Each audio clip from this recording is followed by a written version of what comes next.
ಯಾವ ದಾರಿ ಬಗ್ಗೆ ಕೇಳ್ತಿದ್ಯ ಮಗಳೇ?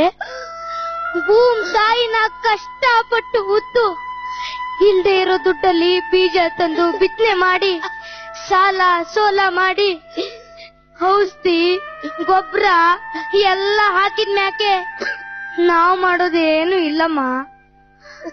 ಆ ಶಿವಪ್ಪ ಗಂಗೆನ ಭೂಮಿ ಕಳ್ಸೋ ತನಕ ಕಾಯ್ಬೇಕು.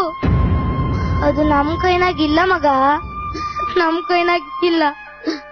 1000 ಅಡಿ ಬೋರ್ ಕೊರ್ದ್ರು 1 ಇಂಚ್ ನೀರ್ ಸಿಗ್ದಿರುವಂತ ಕಾಲ ಇದು. ಹಂಗೋ ಹಿಂಗೋ ಬೆಳೆ ಬೆಳೆದ್ರು ಆ ಬೆಳೆಯ ಸರಿಯಾದ ಬೆಲೆಗೋಸ್ಕರ ಕಾಯ್ಬೇಕು ಮಗ, ಕಾಯ್ಬೇಕು.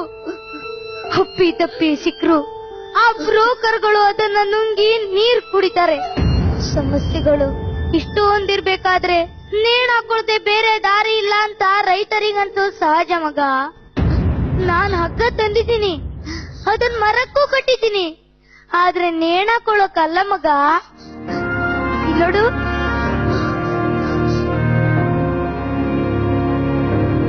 ಇಲ್ಲೋಡು, ನನ್ ಮುದ್ದಾದ ಮಗಳಿಗೆ ಜೋಕಾಲಿ ಆಡೋಕೆ ಮಗ. ಅಪ್ಪಯ್ಯ. ಹೂ ಮಗ. ಮಗ, ನಾಳೆ ಜೋಕಾಲಿ ಹಬ್ಬ ಅಲ್ವಾ ಮಗ? ನಿಜವಾಗ್ಲೂ ಅಪ್ಪಯ್ಯ? ಅಲ್ಲ ಮಗ, ಇಟ್ ವರ್ಷ ನನ್ ಜೀವದಾಗ ಇಟ್ಕೊಂಡ್ ಸಾಕಿದ್ ನಿನ್ನ ಬಿಟ್ಟೋಗ್ತೀನ ಮಗ.